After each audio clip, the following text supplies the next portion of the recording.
This is Tracy. And this is Sean.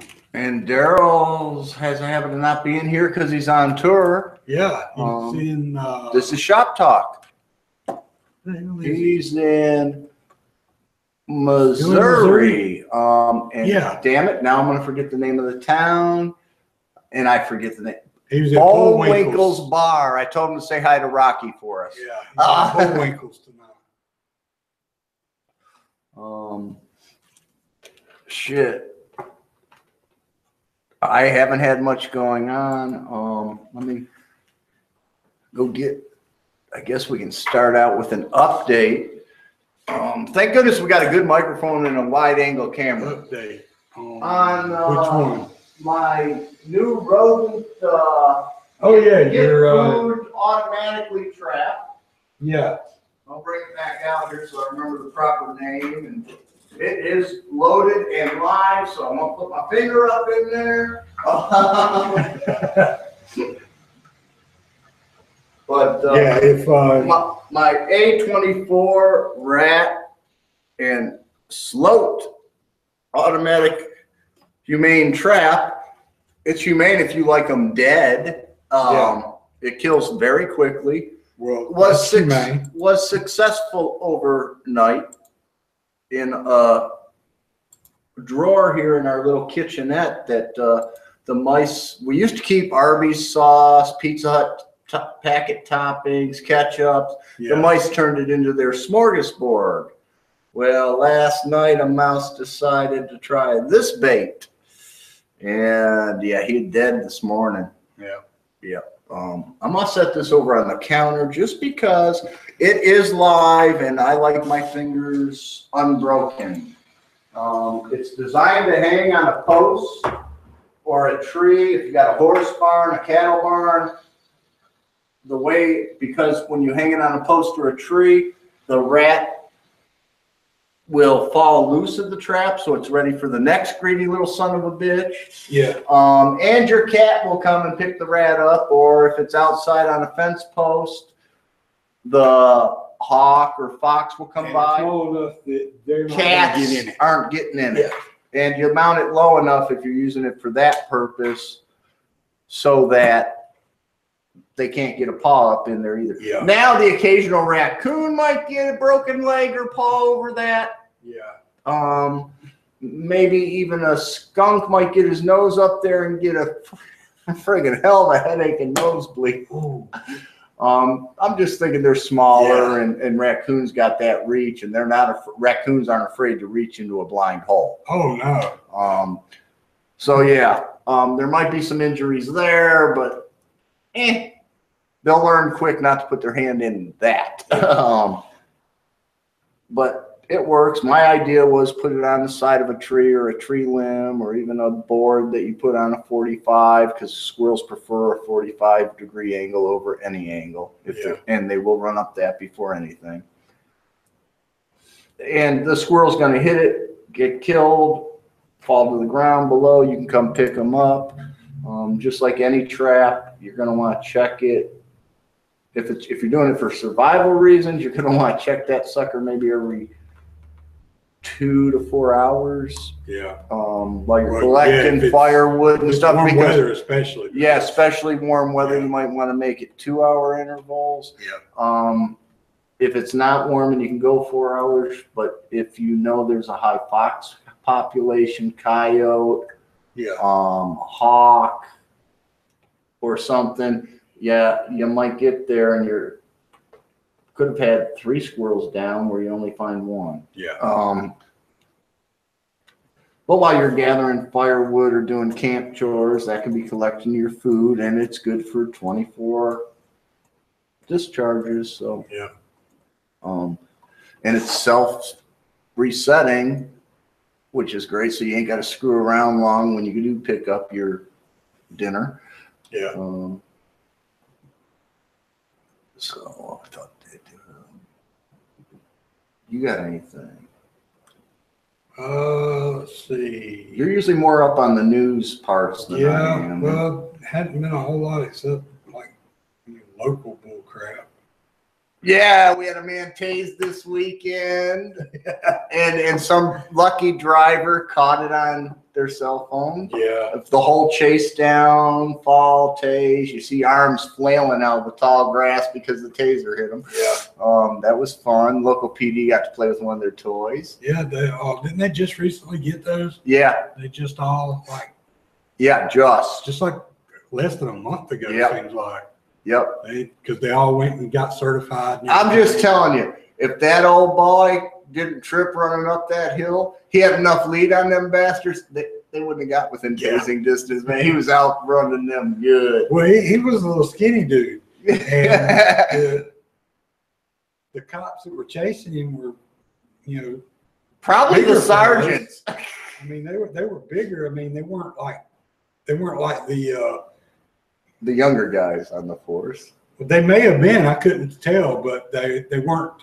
They weren't little wiry guys. No. And they weren't like big huge guys. But they either. weren't making any ground on that bastard either. Well, the one guy looked like his vest and stuff was holding him down. Yeah, personally, He was probably wearing level 3 armor. I was gonna say personally, if I was a cop, I probably wouldn't even wear the light son of a bitch. I'd have it in my patrol car. Yeah. So if it's a shots fired call, armed robbery, domestic Well, some violence. of those guys these days, I mean, they look like SWAT team and they're just a patrolman. Yeah, I know. I mean, yeah. I love Andalusia PD. Some of the guys you see in camo. Yeah. I was at the doctor's office and where I had to park, it was an alleyway because of my wheelchair lift, and I had my lift 3/4 of the way down to the ground, and there was room, but this vehicle stopped and I couldn't see it real good till I got on my lift and I'm going up and it's Andalusia PD. I figured, okay, they're just patrolling through, gonna hit the back alleyway on that back road behind all the shops there on 3. And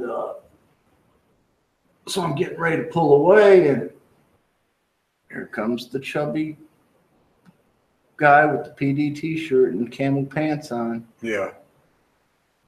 And I'm thinking, and his gun belt, and I'm thinking, that's a shitty representation of law enforcement right there. I'm just saying.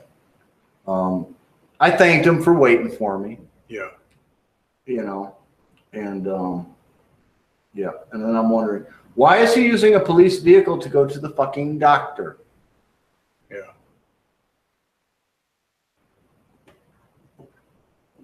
Yeah.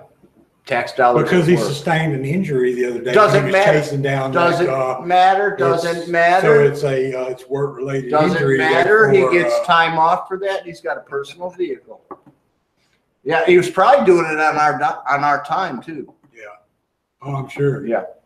Well, they go shopping on our dime. I know. That Jimmy doesn't. No, he goes and picks up his lunch when he's. Okay, look, but he's at lunch. Yeah, it's his lunch break. That's what I mean. And Jimmy will work through. It's like 2:00 in the morning, but that's his lunch. Yeah, break. I know, and he'll work through it. But that's no, when he gets his lunch break. Jimmy walks through quite a bit of the local stores. Oh yeah, I know. And I, as a merchant, even if I was just a clothing merchant and had knick-knack, cheap-ass jewelry and other things that could be pocketed. Yeah.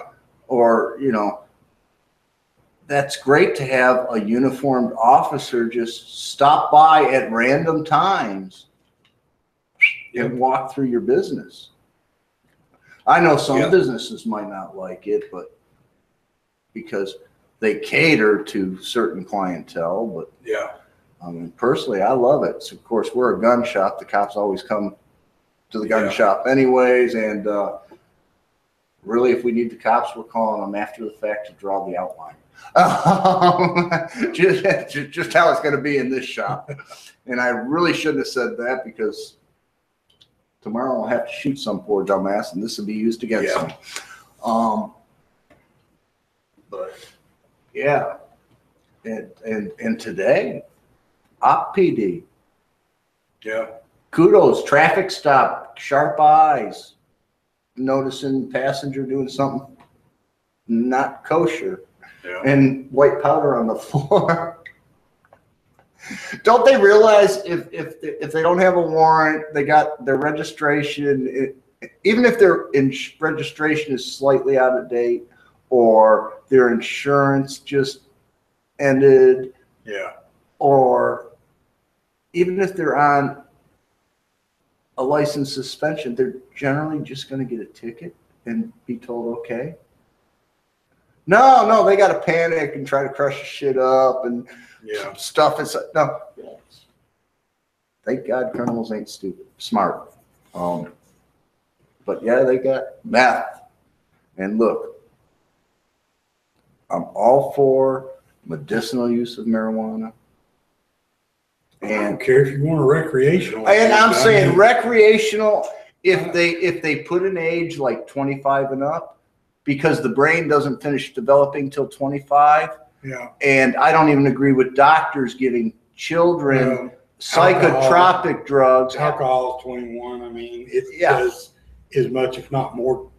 Yeah, well, there hasn't been enough studies on what marijuana might do to an undeveloped brain. No, because it's all been very biased. Yes.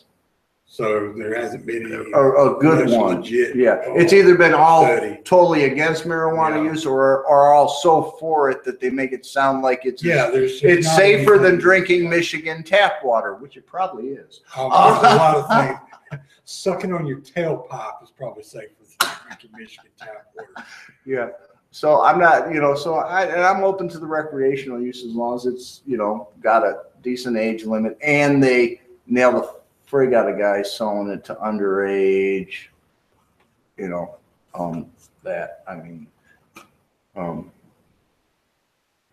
but yeah, meth's one of those, let's put it this way, Canned Heat even sang a song about amphetamine Annie. Yeah. Even the drug culture knew meth was not fucking good. Excuse me. I don't do that often. I know, but I don't do that as often as you and Daryl. Even the drug culture knew that meth was no good.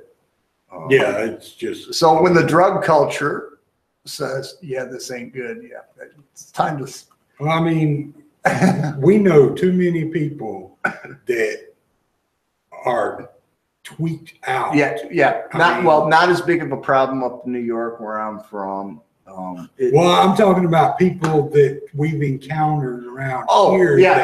Just in my few years here. I don't mean people that used to do it, never recovered or whatever. I know some people that have had problems before. And some problems that started early. You had that problem, still have that problem, and what it's done to them, not just what it's done to them economically and social, but physically. I know some. You watch a girl who could give Christy Brinkley a run for her money turn into, oh my God, what the hell happened? And we're not talking 6 years of use. We're talking relatively quickly. One I haven't heard about any of the cops around here nailing yet is whatever that is. And I guess it's a mixture of crack cocaine and methamphetamine rocked together. Flocka? Oh yeah, that stuff that's been down in Florida a little bit. Yeah. The zombie apocalypse. Yeah. Now personally, and it's been around for a few years because that big story that came out of Florida, it started in South Florida. The guy's face. Yeah, but that's been a few years ago when that happened. Yeah, it started more in South Florida, but it has hit the Panhandle. Yeah, but it was a couple of years ago when the stuff out of the Panhandle. Yeah, it really hasn't come up this way. And I have seen some now where a few guys have been on it, and I guess it makes you feel really fucking hot. I guess so, because a lot of that one guy that was shot at Alabama State University. I bet that's what he was on, because they never did. Was it after spring break? I don't remember when it was exactly. I'm just, You remember the dude that Yeah, they shot yeah. because he was like freaking the hell out Yeah. or whatever. Yeah. And he had his clothes on, at least most of them, I think. Or was No, he he was was- tearing them off and so he probably was. He was pretty much. Now I'll tell you what. He was like down to his shorts or something. Now it's got methamphetamine in it, so we know what that'd do, and we've seen what crack does too. That's another one I'm not that in favor I don't know of. what else it has. Yeah, who knows what they put in from under the kitchen sink. Yeah. But especially to get to them to combine and rock up, don't really want to know. But if it wasn't for the meth and the crack, if you can find a drug that makes women take their clothes off and run around outside, I'm not going to say I'd be against it, depending on what the long-term effects are. As long as it doesn't, not one of those drugs where they die 2 hours later, But yeah, I'm waiting for. I haven't really heard of anything local yet, though. And when something local happens with it, we will hear about it. Especially me, you, or Daryl. If somebody's passing through and gets pulled busted over with it, then it's going to be all over. Well, I don't know. I imagine they'd have to do a field test, and what would that do if it's because I don't know if their test kits are specific. Oh, I think this is meth. We use this test, or coke. We use this one. Or if it's a simple combo one where you drop it in there, pop it, it pops for opiate, meth, or coke. But where a mixture might screw the reading up, I don't know. It seems like it would pop for all of them. Like like when you. It depends on the type of test. Like you pee in a cup and they do the little preliminary test before they send it off, and it's got the little gauge on it. Never had to pee in the cup by the time that was out. When I was at Shaw, we used to have to do it all the time. Yeah. They put names in a hat. They threw out 3 or 4 of them every 6 weeks or something to try to keep everybody on. Yeah. So you ended up taking 4 or 5 of them a year at least. Yeah. And there were some people that randomly. Every time they did it would end up at the thing up there. Getting picked. Yeah. But it was looked like a little card, and it had just a little spot on it where they would take a pregnancy test. Yeah, it looked like a pregnancy test. Or the pool strips. And then it had a little thing on it where it would change colors. Yeah. And like it had a little gauge on the side of it. It told you different colors, different things. Yeah. And then it had thing on it that tell you what other things would pop or whatever, and if you listed them on your paper, like over the counter medication. I got an injury and the doctor put me on oxycodones. Yeah, so they know. Okay, you pop for opiates, no biggie. Yeah. Or we don't have any good Jewish bakeries or delis, so the poppy seed. You got to eat a good bit of those. If you're eating them daily, if you're eating them 2 daily, or 3 a day, then you can't. It's possible. And you're actually getting the good poppy seed ones where they're really coated well. That would be a hard one to explain. Oh yeah, but it's not like you ate some last night. Yeah, and it's not like you ate 2 or. Yeah, you got to be. Had them 2 or 3 times this week, even. Yeah, you got to be pretty addicted to those things. You got to eat them pretty regularly. Yeah. Yes, daily. Yeah. And it took about a week and a half for him to build it up enough again to where. Definitely not something that you're just doing occasionally. Yeah. And God knows it would probably take a 100-pound sack to cook down enough opium to get 2 of us high once, Yeah. But it's one of those things that it's possible, but it's not very. It's not very common. Yeah, unless you're, like I said, unless you're addicted to the poppy seed muffins. Yeah. Or or bagels or whatever it is, then. And if they bake them into the bagel or muffin and top them, then you're getting a little more. Might do it a little quicker, but But it's one of those. Hey, tell me at Shaw, do they test for morning glory seed use? I don't know if it was probably, if it was if it popped on one of the other things there, I don't know if it does or I not. know that it would. I know that it's got a hallucinogenic Yeah, I don't know. type effect to it, but And you got to eat like a shot glass full or better. yeah. And from what I've heard, they don't taste. Down. From what I've heard, they're not tasty. No. So hey, look. I've heard. If you can manage to eat them, or cook them down and drink them or eat them, go for it. You deserve. Same thing with nutmeg. If you can down enough nutmeg without throwing up, to get the high, go for it. I knew some guys in high school that were gonna try that or whatever, and I guess that they decided that they. I considered it once, and I decided, like I'm a cook, so it's like, and nutmeg tastes good in things, and usually don't need a lot of it. So I decided, it tastes like? It's because you don't need a lot of it. See, yeah, you need a lot of it in order to like close to 2 tablespoons. Yeah, you need like just a little bit to season something with. An eighth of a teaspoon. Yeah. So I decided, I'm gonna taste it one day.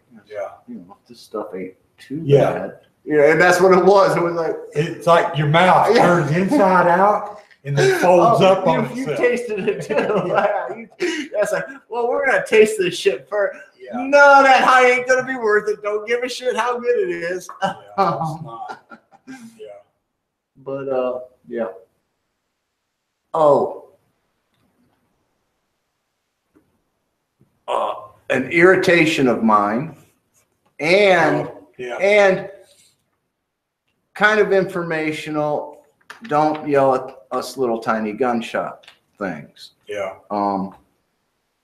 22 ammunition. It's not as scarce anymore. Those people who were gouging, getting more and more available. Yeah. Those people who were gouging aren't gouging you as badly. Some aren't gouging at all. Some are still trying to. Yeah. Well, it also depends on regional availability. Yeah. That can be a problem too.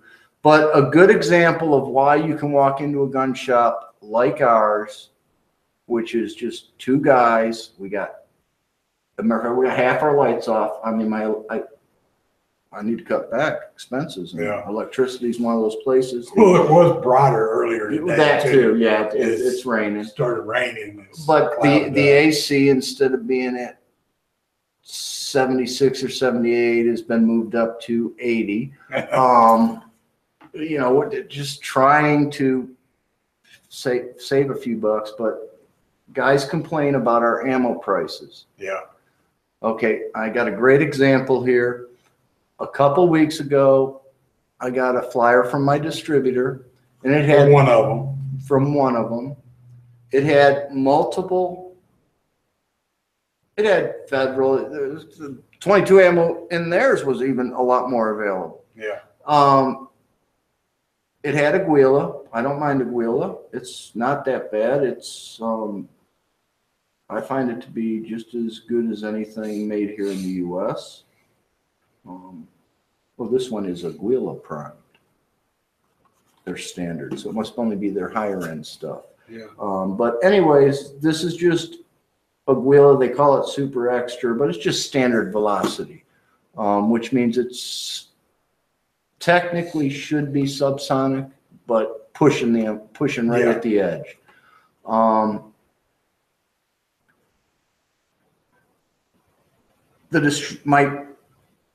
The distributor catalog I was looking at had Aguila in there. My cost for a 50-round box was $6.60 some odd cents. Yeah. Per 50-round box. Plus I had to pay shipping on that. At $6.60 a box plus shipping, if I ordered 5 bricks, say, I would have to charge around $9 a box, and I would not be making that great of a margin. Yeah.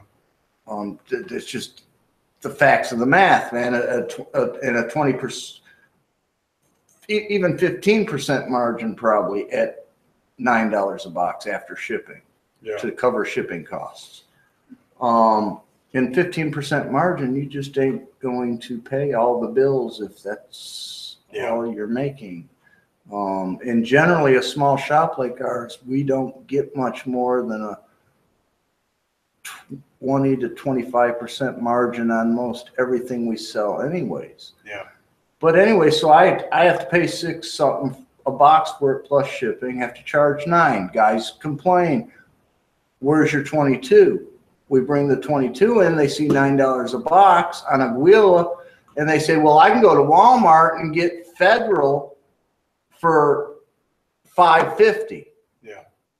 And it's like, especially now. Yeah, it's getting to where, what can I tell you? Where you can actually walk into Walmart and find it. I'm not Walmart. I can't buy tractor trailer loads from the factory and get that special pricing.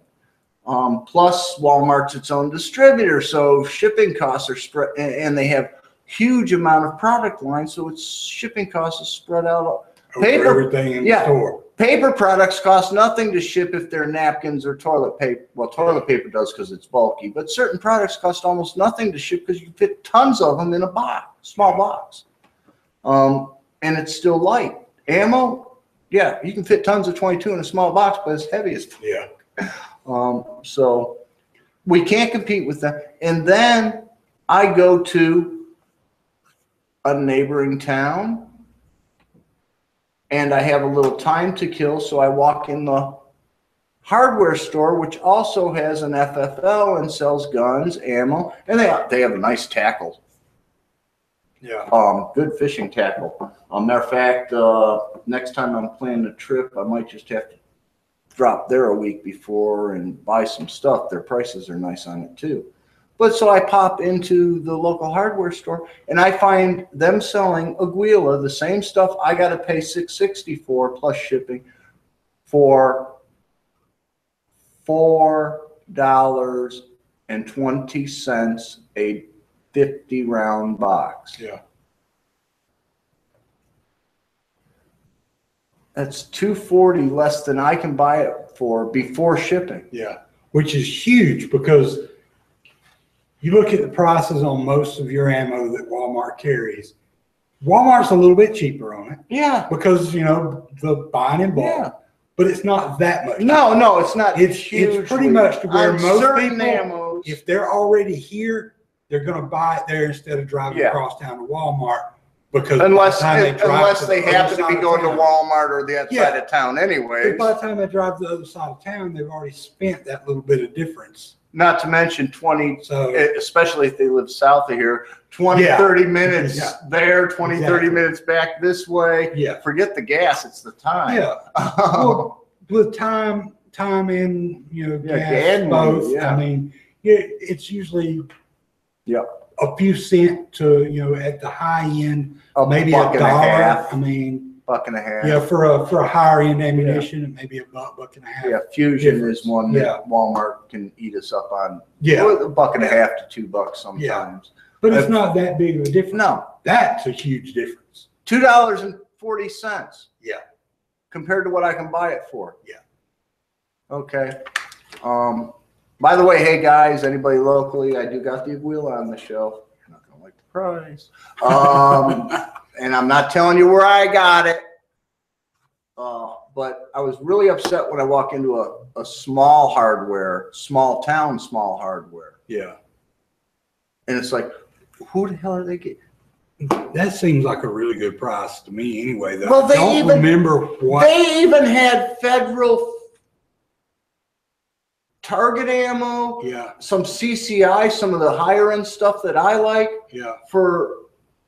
I almost bought some. It was that reasonably priced. Yeah. But I didn't need any CCI or anything. I got my. Well, I know that. I order a lot of ammo from Sportsman's Guide, and see, that's another place. That's another place us small shops cannot. Begin to compete with, especially if you're in the buyers club or they run a shipping special. Unless you're doing that, using something like that, then if you're just buying it straight up and you're not buyers club, or using a free shipping coupon, which you get if you're in buyers club, get free shipping on order $75 or more all the time now, but you got to get $75 to get it. Yep. So It's not hard to do on ammo. Yeah. Well, it's not, but I mean, it's not like, I'm going to, order me a box of 22s and get it a lot cheaper than I can buy it downtown. No, that's not going to happen. You're going to buy you a bunch of boxes of 22s. You're kidding you like me. You're going to buy a case. Yeah. Four bricks. Yeah. But I don't remember or even if they have this specific one. I don't know. I know they sell a Gila, but I don't know if they have this specific one. Yeah. I know they have their target ammo and their max grade. And that I've which shot is the higher end ammo. And I've shot that, and it's good. I like some. Well, it's pretty expensive. If your gun likes it, it's worth it. It's like $12 for a 50-round box or something. It's pretty expensive.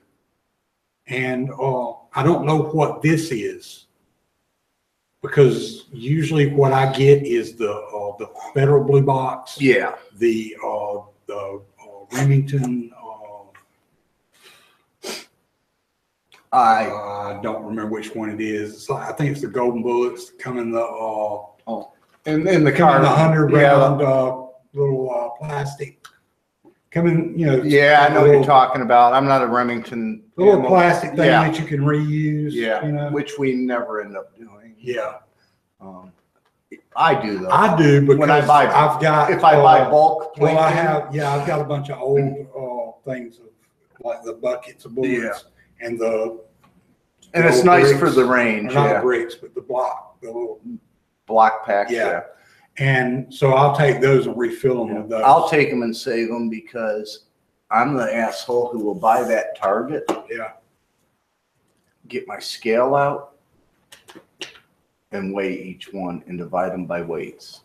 Oh, and find out because the weight difference can be bullet and powder. Yeah. And brass, or it could just be brass, or it could be just powder. Yeah. Or it could just be bullet, but I'll buy for competition. Yeah, but you used to shoot competition, so you. And when I bought it, once I found a brand that rifle liked, I'd buy 10 cases. So, yeah. But that's why you go into small shops sometimes and ammo's higher. And a lot of us small shops that carry it more as a convenience for our customers than as sometimes we break even on some of it. Yeah.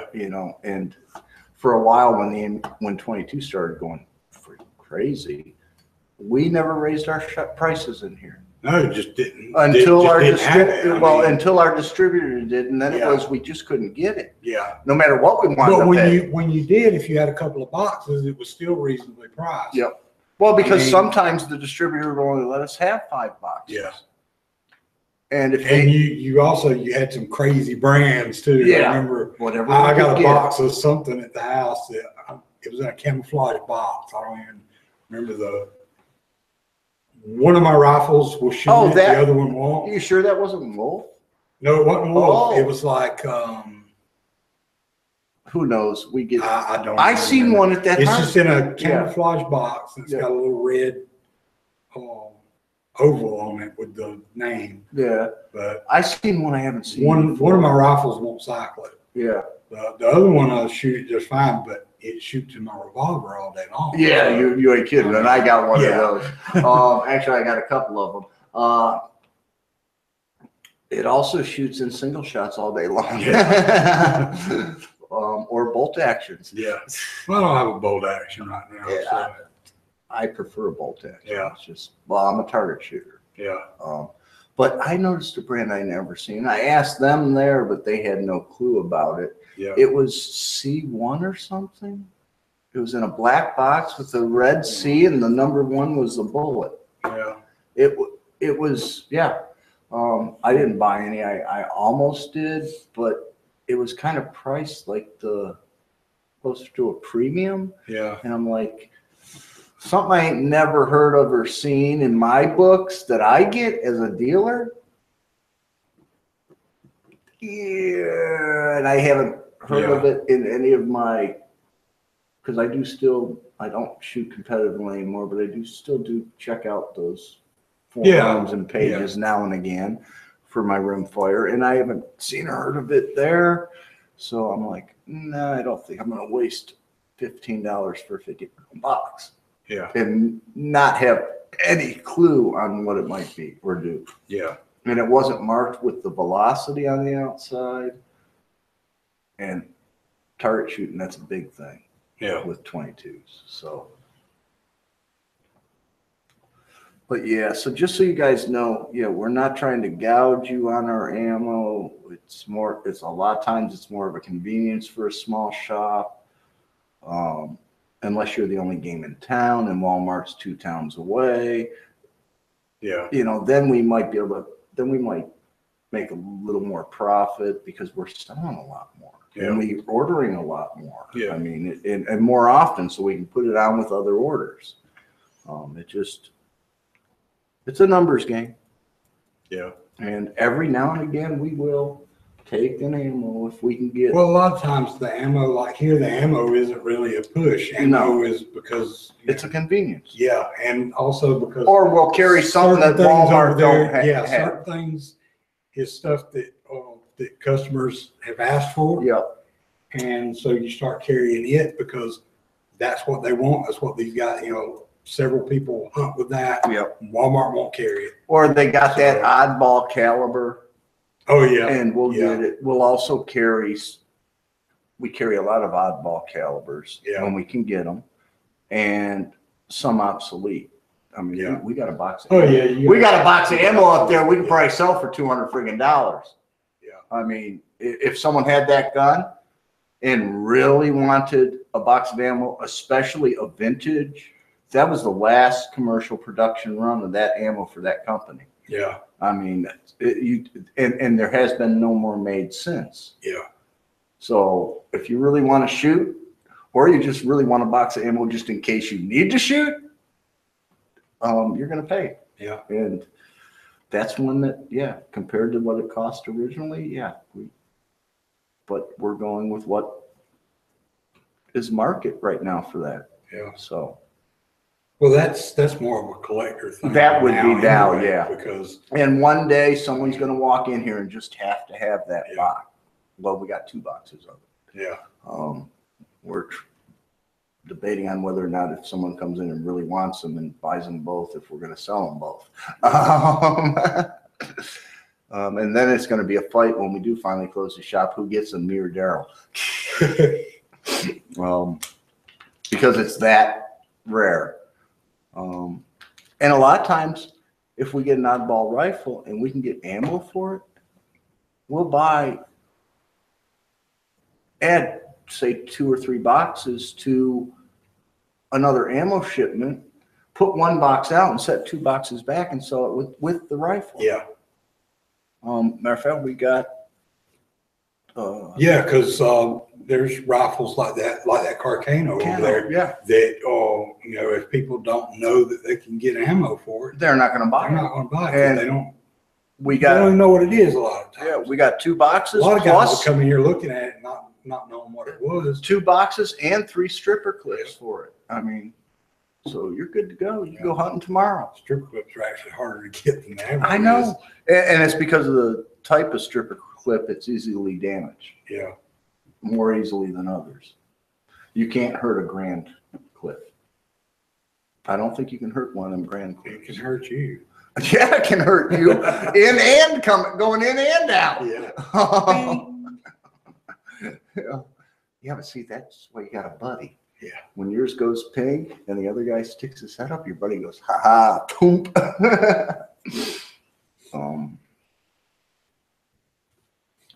I don't know if the deer know what that ping is yet either. Yeah.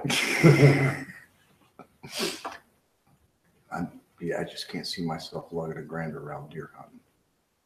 I marshal. There was a few people around here that used to hunt with them because they used to bring them in the shop down there for. Oh, I'm sure. For cleaning. Yeah, I'm sure. Yeah, because they didn't want to take that. They didn't want to take that fucker apart.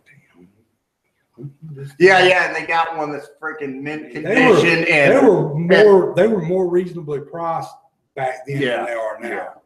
but because you can pick them up $300-400. And you could still snag one now for the you can- CMP if you Yeah. weren't worried, because it would be Arsenal rebuilt. Yeah. But if you weren't worried about numbers and stuff. Well, now you can't even get one of those I for know. less than like $700-800. I know, and you want to know the worst part? I wish I'd have grabbed one early because I always wanted to do it, convert it to a detachable magazine. Oh yeah.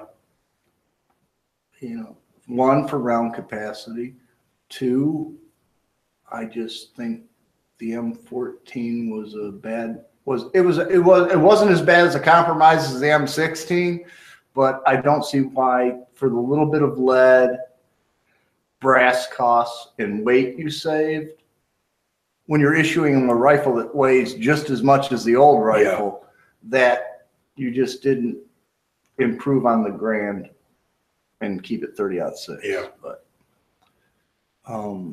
matter of fact, we got an M14. We got a M1 in, Springfield M1 in. I got to wait for the guy. He had to go have some surgery done. He's going to come back, but praising it and stuff. And it will go, if he decides to, it'll be a consignment gun. And I'm pricing it for this area. That was one of the considerations in my pricing. Yeah. And I got a nice Tika up there. Yeah, I saw that. Left-handed. Yes, that is going to be the bit. I do have a few left-handed customers, and they're always on the, they don't want to buy a new one because left-handed guns are expensive. They're not. They are. I mean, when you go to a gun shop and because if to order in a left-handed gun, it doesn't cost any more than a right-handed usually.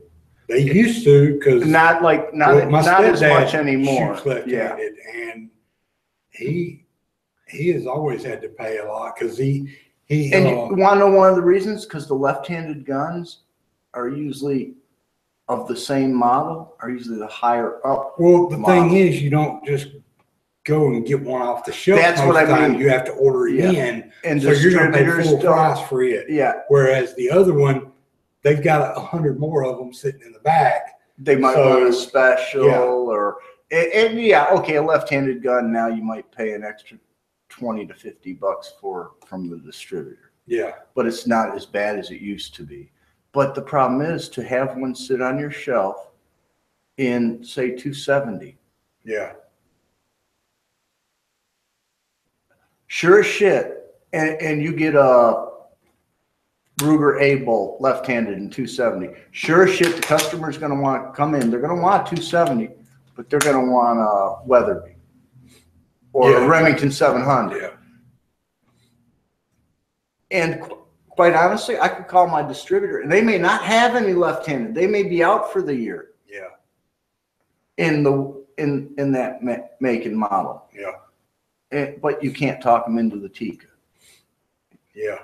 They want what they want. Yeah. I mean, well, sometimes I think they say it just because you hand them a Tika, they say, no, I was looking for a Remington 700. Yeah. Because they're not ready to buy it regardless. Yeah.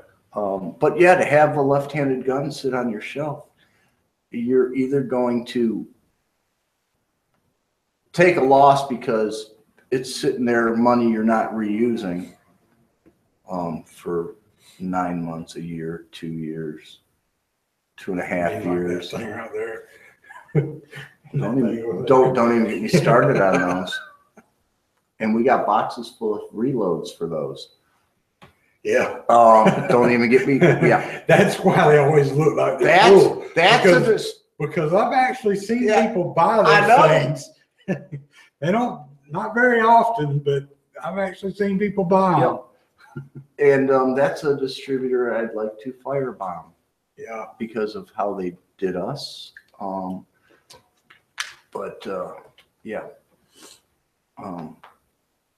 I've heard they're having some problems, and that's makes me feel warm and fuzzy inside. Yeah. Where they had problems last year, they still may be. I'm not bitching about that.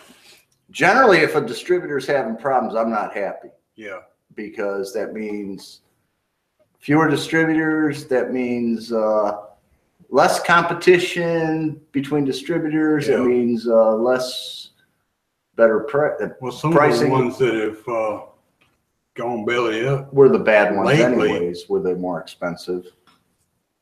Well, some of the ones that have gone belly up lately were ones that back in the day we used to do a lot of business with. And because new ones open up with special pricing and stuff, and get. I mean, I never heard the outcome of whether somebody bought up Elliott Brothers or whether they went completely out. I don't know. But they were one of the ones that they used to be and great. They were around forever. So was Jerry's Sport. Yeah. And then the two combined, and I figured, it's only going to get better because I used to love Jerry's. I had a great relationship with their salesmen. They had specials often. Yeah. You know, my salesman was outstanding. And I fear when they combine, it's only going to get better. The website went to shit. Yeah. They closed. Well, see, back when I was in, they didn't even have a website yet. Yeah. Well, there was only a couple of them that had and opened up websites yet at that point. And what was nice, Elliott Brothers was one of those distributors that protected its dealers. Yeah. If another dealer opened up 50 miles of you or closer, they would contact you and ask you if it was all right to sell to them. Yeah. And if you said no, that was it. They didn't sell them. Yeah, because you were the first one. Yeah. Yeah. I mean, that might have hurt them in the end, or started to hurt them. I don't know if they've continued that policy to the end or not. But yeah, it's rough when distributors start dropping out, because unless there's another distributor that's gonna jump in with the same amount of volume to fill that void, now the competitiveness of the distributors for my dollar goes down, and that hurts my customers. Mm-hmm.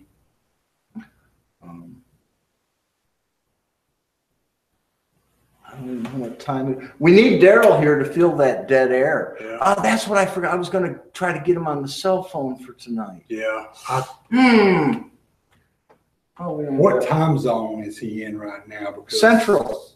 Oh, are they? Yeah. Oh, yeah. They got to travel quite. They're not going to. Well, I knew that their show was like at 8 tonight. Yeah. So I didn't know if that was 8, our time or. Yeah. No, he's in Central. Okay. And the best part is he won't get further west than Central till I think Arizona. Yeah. And other than that, he'll be East Coast. Yeah. Which will be, if he's got a show starting at 8, will be a bitch, because that means 7 o'clock our time. But Daryl's the kind of guy, he'll sit out in the damn car. If he can get there, say at lunchtime or before, and get set up and tuned up, so at showtime all he has to do is walk on the stage, turn on, make sure everything's still good. Yeah. He will. Well, we prefer doing that when we go to a show. Yeah. That way we have some downtime just before, instead of pull up, set up, test. Oh, no sound check tonight. Start playing. Running sound. Yeah. I used to hate that. Daryl hated it too, because he knew the first set especially the first 3 to 5 songs of that set. Yeah.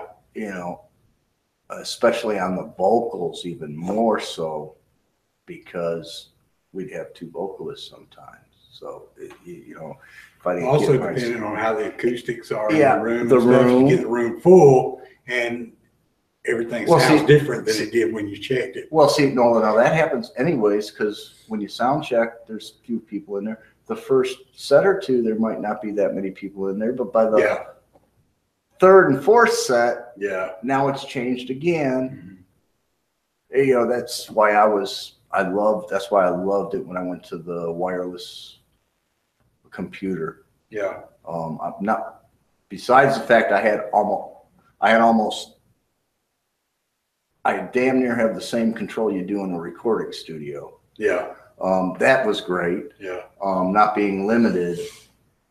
as much. And the fact that I could go to different parts of the room with my tablet or my computer, and as this room filled up or something, if I heard something that needed a little tweak, Yeah. it was just. Well, just the fact that you could move to different parts of the room and That find too. like dead spots or Well, some dead spots are just. Well, some of them you just can't do anything about. Yeah, But sometimes you can change a little bit. the settings a little bit, Yeah. and get a little better sound here, and it's still okay. Yeah, if it's a balance thing, that helps a lot. Yeah. Sometimes you get in the spot of the room and it's just muddy or flat. Yeah. And sometimes you could tweak it. Sometimes you could. It depended on the room. Yeah, it depends on the room. And that's the thing. Sound engineers in studios, if that's all they've ever done, they have no freaking clue. You guys that do outside big concerts in open football stadiums, you have no frigging clue. All you worry about is it loud enough in the nosebleed section at the opposite end.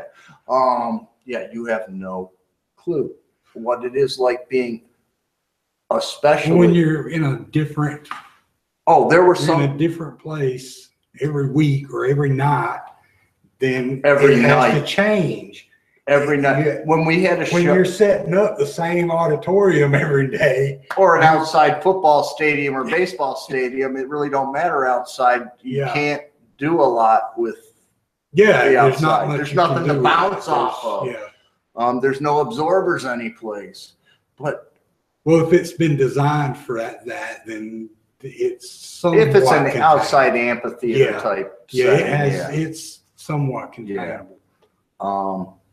But we used to love it when we'd get to play a Friday and Saturday night at the same place, because that meant get there early Friday, run a sound check, get set up, get things tweaked in really good by the second set Friday, and then it was like we all loved it because there was no setup tear down. Yeah. And I really loved it because I'd roll in and say, yeah, you guys still got to tune up and shit. I'm done.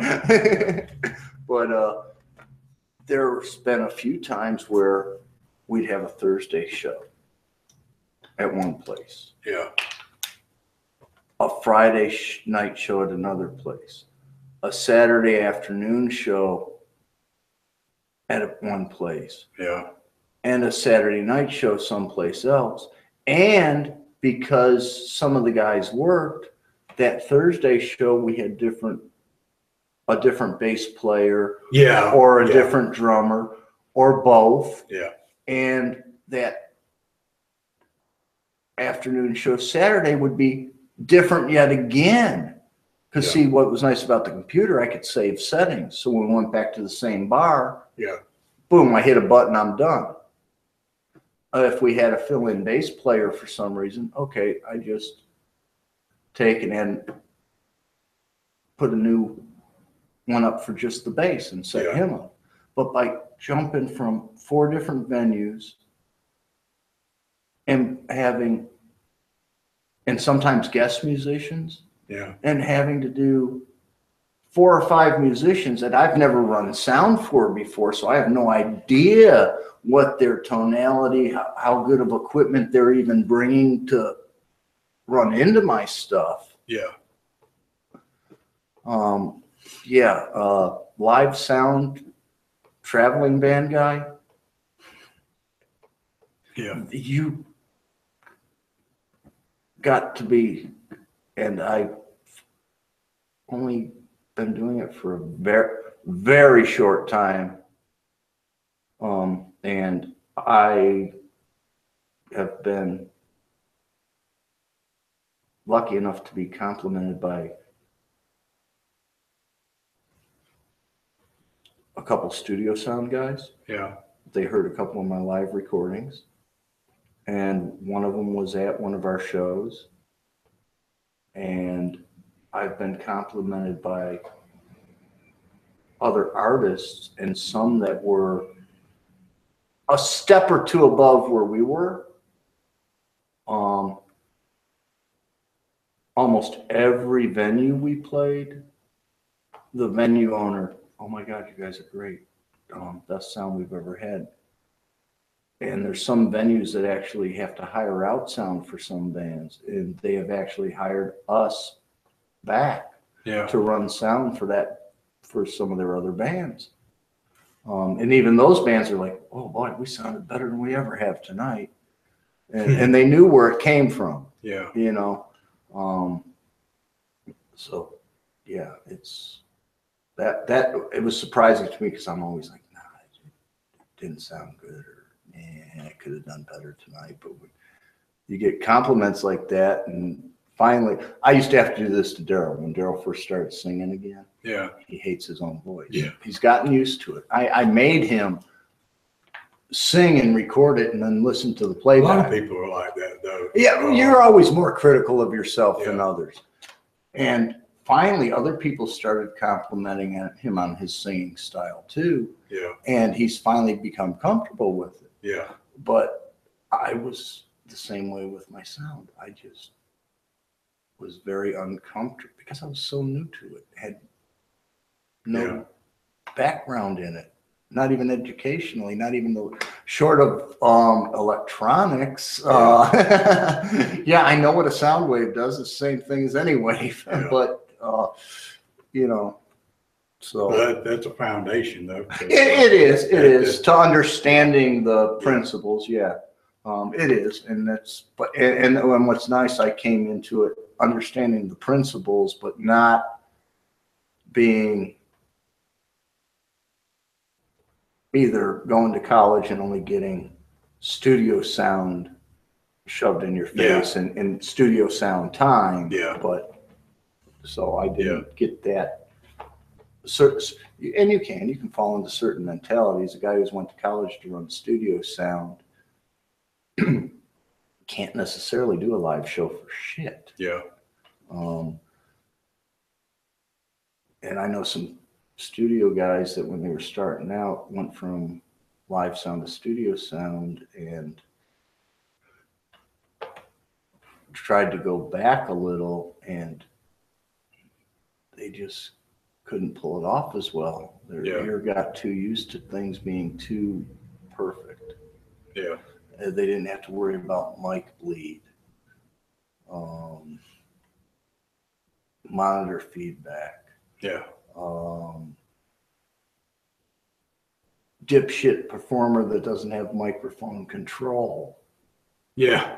And I'm not just talking, keeping his voice at the same level, holding it here and then bringing it up here and blasting the fuck out of us. I'm talking, point your microphone at my speaker or my monitor. Yeah. I worked with a guy. Especially people that know better. I mean, that's the big thing is people who do that, and I'm getting to that, are professional. Yes. And then they go and pull that crap. Yeah. Yeah. I know what you're talking about. I worked with a guy who is a Nashville recording artist. Yeah. Has a couple gold records. Yeah. And a woman who sang in church choirs all her life. Yeah. And did some professional recording on a couple of these gold records. Yeah. Both of them. Yeah. Oh, and cup the mic. Yeah. And they did all three. They'd point them at my speakers. They'd point them at my monitors. When they'd stop singing, they'd let the mic drop down. And he'd cup the mic with both hands and then bitch at me after the set because there was feedback. Yeah. And the first time it happened, I went to Daryl and Daryl, they're bitching at me about the feedback and the level quality. Well, but it's not me. And Daryl's was used to having some little kiss ass sound guy that knew that he was I didn't know his songs or what order. Dumbass with his microphone and knew when to cut the microphone because he's fixing to shove it up the. Okay, yeah, but see, I had never he's gonna worked. shove it up the monitor. Yeah, I had never worked with him before. I didn't know his originals. Yeah. And so I didn't know if I when I had to bring it up and stuff or just turn it off. Yeah. And the worst part, this woman, she would decide to start. First of all, she couldn't sing. Yeah. It was it was she wasn't up there because she could sing. Yeah. Okay, we'll leave it at that. She wasn't on the record because she could sing. But this woman would decide out of the blue, she'd be sitting down taking a break in the mid-set. She'd decide to get up and jump in halfway through a song. Yeah. So now I happen to be getting myself a mixed drink, or maybe I went to the bathroom, and now I'm getting bitched at because her mic was muted. Well, it's on a stand up there. I don't need to bleed through. Yeah. You know, of course I muted it. So they're bitching at me. And I go to Daryl, and Daryl goes, yeah, I know it's them. He says, just ignore it. The next time we played with him, did the same thing. I said, Daryl, I'm about ready. And Daryl goes, oh. And Daryl was apparently did not mention it directly enough, Yeah. or firmly enough. I don't know which one. But they came back off after a set and bitched at me again. Yeah. And my chair will elevate. I elevated my chair, got in that son of a bitch's face and just started chewing him out. I said, you think that sounded bad? You wait till the next damn set, you son of a bitch. Paycheck's coming in our name at this show. And I told him exactly what he was doing wrong and why I was feeding back. Yeah. And doing this other crap. That next set, his levels were all over the place. His tones were all over the place. I was like a kid with a new toy. I didn't know what the hell I was doing. Twisting this, moving that, mute. Oh, I'm sorry. I meant to mute the next channel. Yeah, I was a son of a bitch. Guess what after that? Last set was wonderful. Yeah. Mic control, everything. He knew how to act. Yeah. He just thought, I'm a gold record Nashville recording artist. You got to treat me that. This boy ain't treat me that way. And Daryl doesn't treat people that way either normally, but kid loved this guy a little bit for a while, where I got fed up a little more quickly, but for Daryl's sake, I didn't tell him what I really thought of him. Still haven't. And Daryl wouldn't give a shit now. Matter of fact, Daryl might go with me and we might have a good old-fashioned ass-kicking party. Yeah. I think that just filled the rest of the time. Probably did. There was one other thing I wanted to, going back to firearms. Okay, yeah, that's what we were supposed to be talking about. There was a thing, Iraq veteran 8888, it's a YouTube channel. Okay, can't say I've seen it or heard of it yet. They, I'm not that big on Yeah, social networks. You don't really and pay surfing. much attention to the YouTube people. Anyway, he did a meltdown video. He does that every so often. Where they melted down the suppressor? No, not that one. Oh. No, this is one where he took a. First of all, that whole thing with the meltdown of the suppressor, I'm sitting there. The fuck with the suppressor that probably cost, $2,000. You fucked the barrel. Yeah. That's what I was having fits about. Well, there was one of those that I saw a couple of weeks ago where the suppressor outlasted the barrel. They melted the barrel down. On full auto. Yeah, and the suppressor held up. What suppressor was that? I want to know. Like you're gonna muzzle a full auto anyways. Yeah, I mean, but the suppressor actually that's held impressive. Up. The barrel didn't, but the suppressor did. It looked like it was a thin barrel anyway. It didn't look like a full auto barrel. But that'll do it. But and still, and this one also was not. It was one of the cheap Palmetto State Armory uppers, and so they took the upper and put it on full auto lower. Yeah, and they do this with different uppers. You're talking about the Iraq 88, okay. Yeah, they've done it with several other uppers, and see how many rounds they can put through. Yeah, till it melts down. And is it just the meltdown barrel, or if the actual upper withstands it and other parts? They see what happens. Yeah, to the whole upper once they get it too hot. Okay. To run. Or to the point where it starts to cook off. Well, that's what happened to this one. Is it melted the handguard? It had standard M4 handguard, A2 sight post, with the it was a carbine length, so it had the sight post was on the gas block. Yeah. So the handguard caught on fire. I've seen AKs. But that's right after that. Now he kept running it after it caught on fire. Because he's got gloves and he knows what he's going for and what's going to happen. He's shielded properly, so if the damn thing blows up on him, he's probably not going to get hurt. Leather welding aprons on, catch shrapnel. Yeah. So he keeps shooting it until it stops. So it stopped. The bolt wouldn't cycle.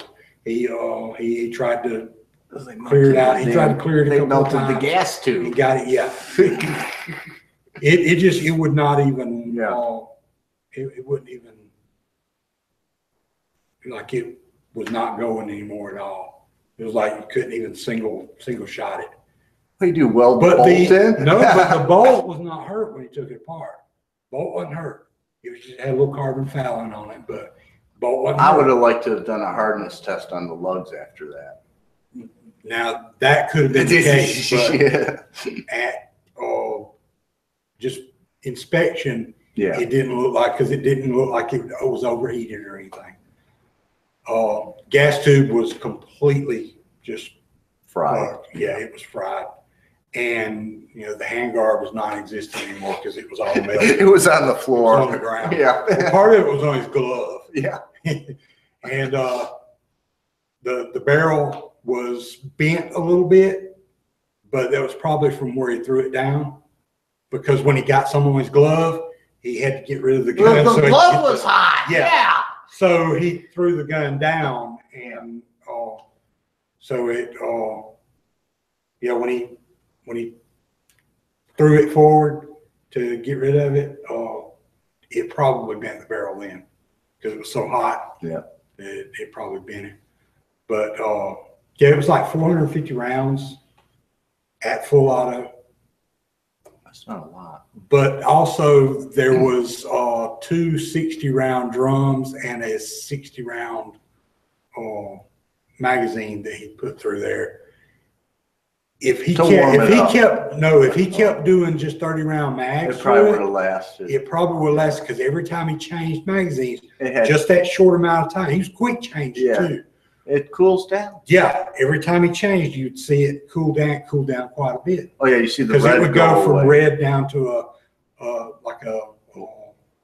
yellowish. It was getting pretty cool.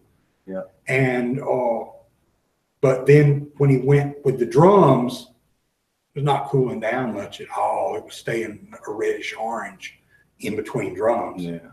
So yeah, he was staying pretty damn hot. And if you got to sustain that kind of automatic fire, you probably need a bigger gun. This was the cheap Palmetto State Armory upper. I would like to see like the Freedom upper with the premium upper with the heavy barrel.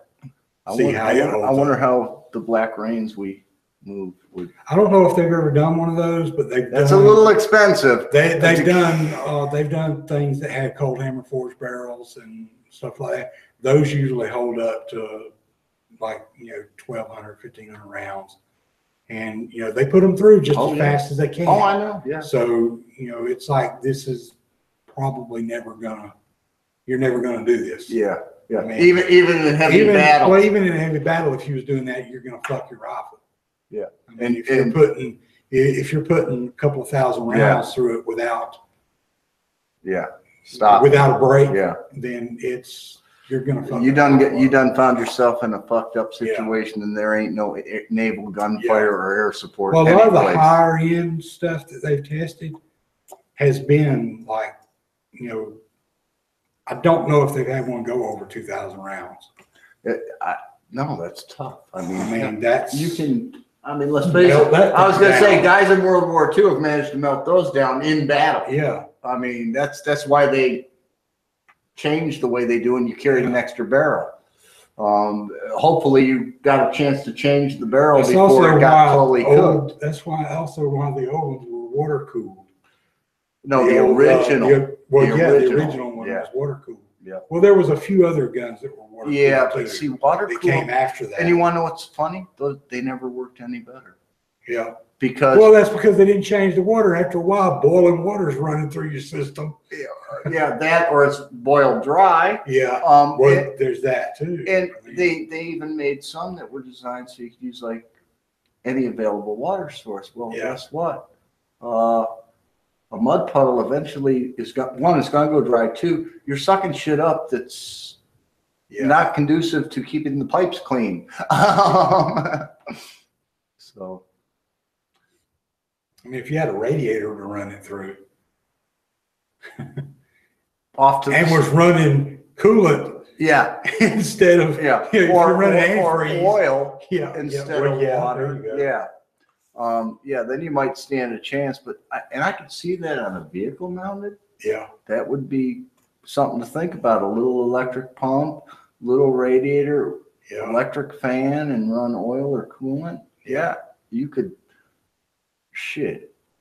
Yeah. You'd shoot the rifling out before you'd before you'd melt. Oh yeah. Or even get the barrel hot enough to even think about glowing. Yeah. Yeah. Oh, great. We just gave DARPA an idea. Yeah. And we're not going to get paid for it. No. Damn it. Hate it when I do that. Being a draftsman, especially, because I could have gone back and designed that son of a bitch to where they could put it on whatever the new Humvee is going to be. Yeah. To where it would be easy, quick connects and wouldn't interfere with usage or space or that much weight. I've got design ideas. I know. I'm just thinking. Basing it off of things that already exist. Yeah. It's like on different son of a bitch machinery and vehicles and stuff, and just apply that to. Well, I don't know if you remember it so much, but I did back in my day. Street rod racing, dragging on the street or going to the local strip and where they'd let street legals run. We used to do shit like that. I mean, before clutched fans, we used to put electric fans. We'd have cutout switches on our alternators. Yeah. Or me personally, I just did take my fan belt off. Yeah. And run my electric, and I had an electric fan, so, but we also did things like transmission cooler, rear end cooler. Yeah. Because, well, one, we knew what we were doing. Well, we knew what we were doing to our cars. That old Crown Vic I had an oil cooler in it because it was a cop car. Yeah, but see, it was a newer model than what. Yeah. Well, yeah. I'm talking 60s and to early 70s cars. You didn't have that crap, Well, some of them had transmission coolers. I remember some of the more expensive. Well, my bigger. My Grand Sport had it had a transmission cooler on it. If you That got damn thing also had a 5 flue radiator for the you know, you got the Grand that big ass engine. you got the Grand Marquis or that big station wagon. Yeah. Hey, this old bitch had a 460 in its stock. Yeah. You know, I mean, but Well, they had to get the groceries home. it had to just to get across the intersection before the light turned red again sometimes. Yeah. But yeah, those were good cars to race because you could light them up. Oh, yeah. People wouldn't think. Yeah. You pull up some kid in some sporty looking little thing, and they're like, "You sure you want?" Uh-huh. Yeah. Anything else? I think that was it. Yeah, I can't think of anything. Can't think of anything else. Really that's I'll try to remember to get up with Daryl this week and see about setting up a phone thing. And Daryl, yeah, you could watch us now and again. Yeah. And hit us up on the computer or phone us. Yeah. You know, you could be the one to initiate. Doesn't have to be from this end. He ain't even thinking about this. Yeah. I'll guarantee. Well, I've talked back and forth to him a time or two, but it's been like, you know, hours apart, you know. Or quick little blurbs. Yeah, just me a quick too. little, like, you know, he posts something, I'll comment on it, and then, you know, say hey back or something. Yeah, that's like I might send him a message, but I'm not expecting a reply probably for a day. Or he might message me and I'll reply as soon as I see it and know that he could reply in seconds or it could be a few hours. Yes. You know, it all depends on what's going on. Well, yeah, what he's doing, because Yeah. sometimes they're, you know, it looks like they're, you know, sometimes they're doing, you know, 2 or 3 shows a day, and sometimes they're going, seeing the places where they're at. And so, Which, you know, I told him to make, he's bitching, he's tired and whooped already. yeah, because he's getting old. Yeah. I didn't. He just don't realize. I didn't say that yet. Yeah, I wanted to say after 35. Yeah, I don't give a shit what they say after 35. Yeah, gears change. But I'm just thinking they've only been gone what 3-4 weeks. Yeah, and he's got till November. Yeah. I got a feeling they might do initially unplanned, and I gave them this suggestion, but they're not going to be near this area. I thought Except they were for coming back through here a couple of weeks or something. They might be. Well, I thought they had a show somewhere over around Dothan in sometime middle of August, I think. Benefit, yes. Yeah. Yeah. And they're going to miss one of the NASCAR stops for that. But I tried to talk them into when they get back down around Bristol, Tennessee and shit. Yeah. You know, Tennessee or Kentucky Speedway or even over in the Carolinas later, you know, especially around the mid, just before they hit the mid. Yeah.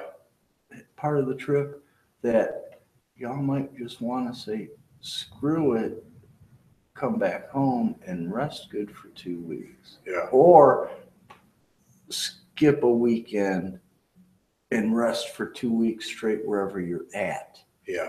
You know, get a good solid rest and don't even plan gigs. Make sure you're going to have 5-6 days straight where you can have that motorhome in a nice quiet campground, do a little fishing and just calm down. And I also told them, you need to stop at the farmer's market or the roadside produce stands, grab some fresh veggies and fruit and eat them and go get some vitamins and take them so that, you know, because you know what they're eating. Yeah. Yeah. And again, he's old. It's one thing in your late teens, early 20s. Oh, yeah. But mid 30s and past, that'll catch up to you real quick. Yeah, he's gonna come back. He's gonna have cholesterol problems. And he's gonna say, "What the fuck happened? I'm falling apart." He's used to doing shows that aren't that far away. Yeah, and Yeah, it's been a long time It's been a while since since he he's done that. Yeah. I mean, and it's I know when he's a good bit older now than he was when the last time that he did just a long haul tour. Yeah, well, just when we were running out to New Orleans, mid Louisiana and mid Mississippi and the Mississippi coast. Yeah. And we'd do a Thursday, Friday, Saturday. We always came home. Yeah. And if we did a Thursday, Friday, Saturday like that, yeah, I'm going to be 50 this year. And we're only talking a year ago we were doing this shit. And I'm just saying, leaving here at 7 in the morning and getting back here at 7 the next morning, and then having to maybe go play a show that night someplace here. Yeah, I'm glad I had Sunday and the shop was closed Monday. That was originally why you started closing. That was one of the, and the fact that it was pretty dead on Mondays anyway. Yeah, but yeah, I mean, I'm like, okay, this is fine. Even if we did a Thursday, Friday, Saturday around here, and we only had to go 2 hours, it was that Thursday, Friday, Saturday. By Saturday night, I was whooped. Yeah. I mean, I was whooped. If we were playing any further than 2 hours and we did something like that, it was like, and Tracy can drive, but that's like driving for almost 3 days straight. Anyways, by the time I got to Saturday, because we'd finish a show, we'd get 2-3 hours sleep, and we'd be in here all day. So it was, I mean, I was staying up that full time, so was Daryl. So it was no different than if I was driving from here to California straight through. By the time I got to the end of that trip, man, it's like, and thank goodness for a few of the roads that are straight and flat. Because I know kind of drove itself. Yep. I know there were a few times I caught myself, woke up and said, oh, fuck. Yeah. I just went about 3 miles. And I know I was dead asleep for that 3 miles. Yeah. I'm good. Yeah. This is Tracy. This is Sean. This is Shop Talk.